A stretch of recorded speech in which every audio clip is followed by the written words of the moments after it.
नमस्कार, मैं हूं आपका दोस्त आलोक कुमार।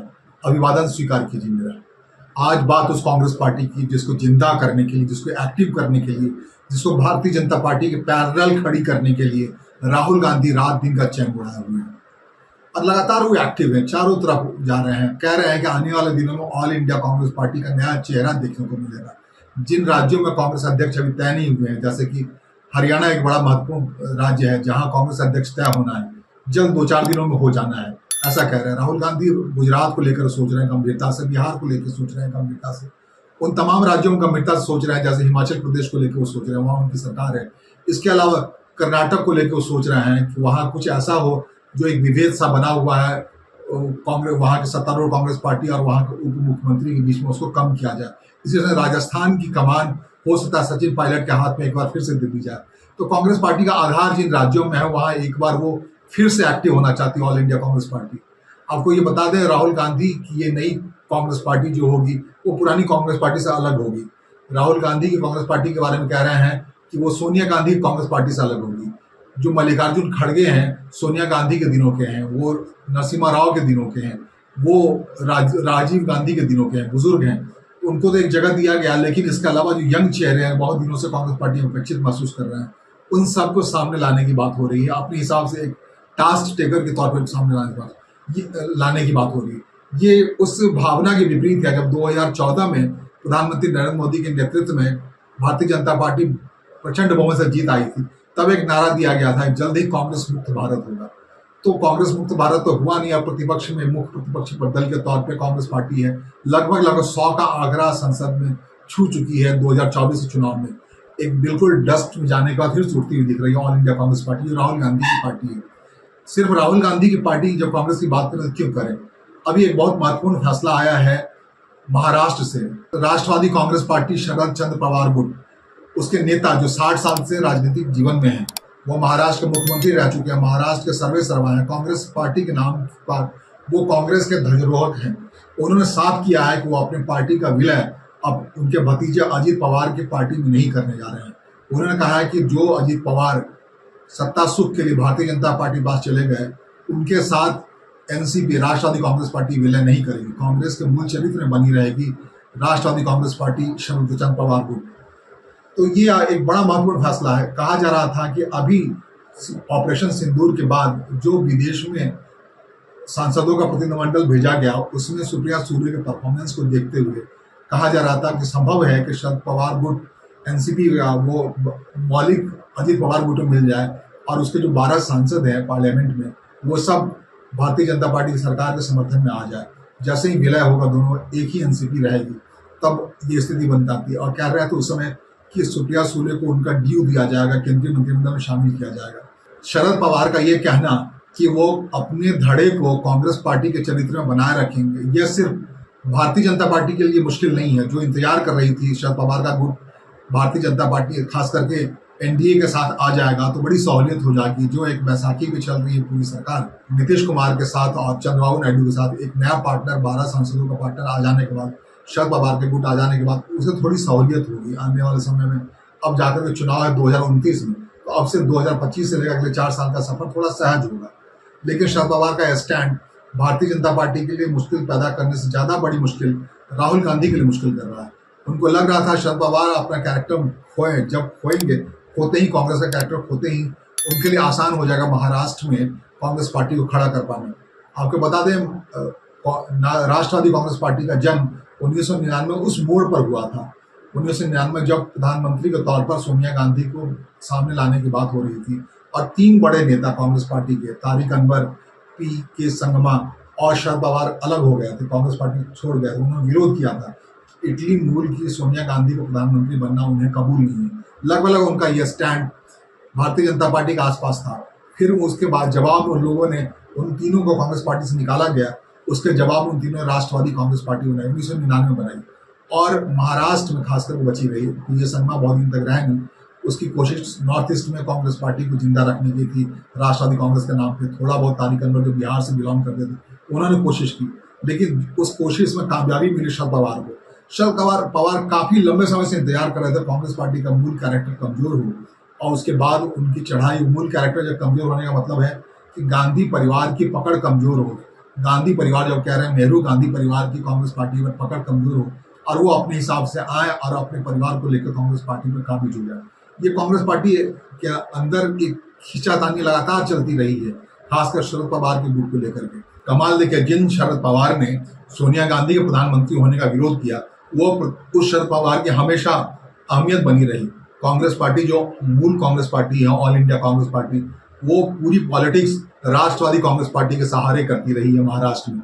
इसकी वजह से हुआ क्या है, कांग्रेस पार्टी के विस्तार का काम महाराष्ट्र में थोड़ा अधूरा पड़ा हुआ है। उनको जमीन नहीं मिल रहा राष्ट्रवादी कांग्रेस पार्टी की मौजूदगी की वजह से। जिस समय अजीत पवार टूट कर चले आए थे एनडीए की तरफ, एक उम्मीद बनी थी राहुल गांधी के लिए कि चलो अच्छा हुआ, कांग्रेस पार्टी का व्यापक विस्तार हो पाएगा।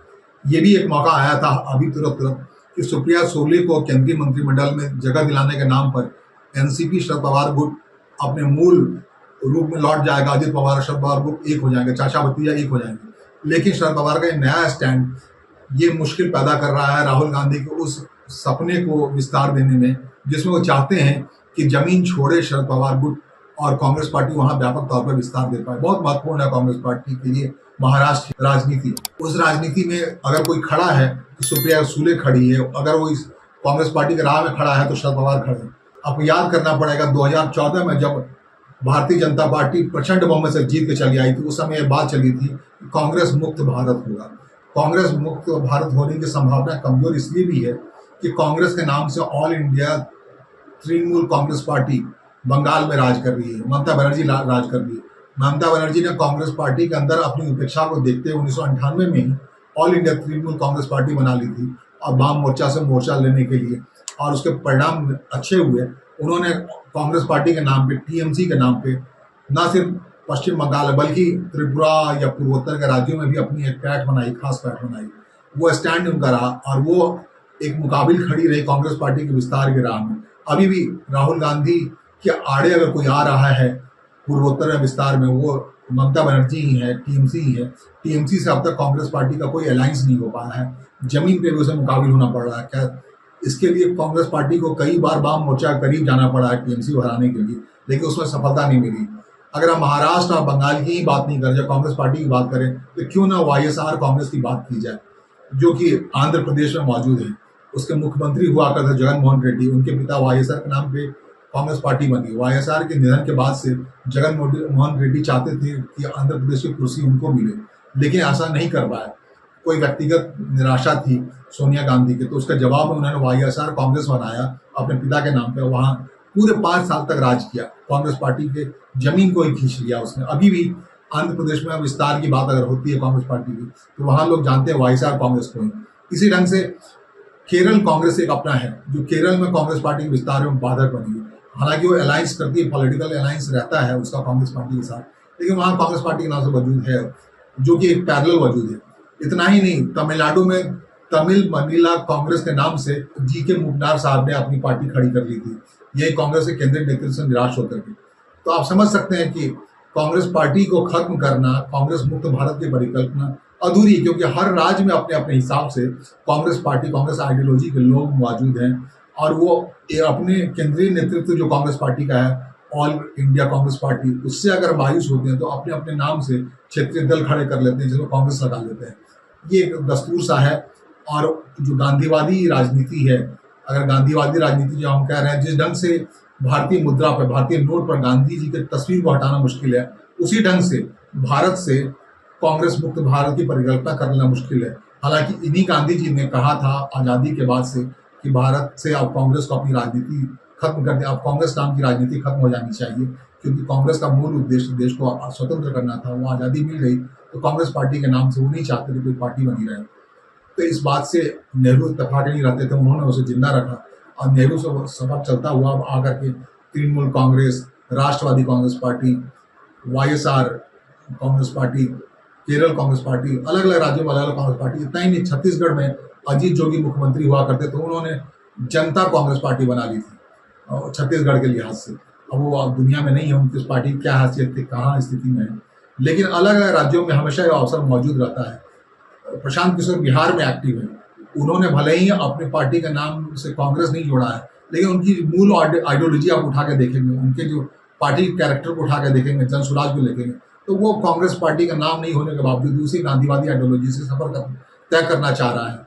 अगर आने वाले दिनों बिहार के चुनाव में उन्हें सफलता मिलती है, विधानसभा में जगह मिलता है, तो जाहिर तौर पर वो भी एक पैरोकार होंगे कांग्रेस की उसी आइडियोलॉजी के, जिसे 2014 में प्रधानमंत्री नरेंद्र मोदी की पार्टी ने कहा था कि वो भारत से कांग्रेस मुक्त भारत चाहते हैं।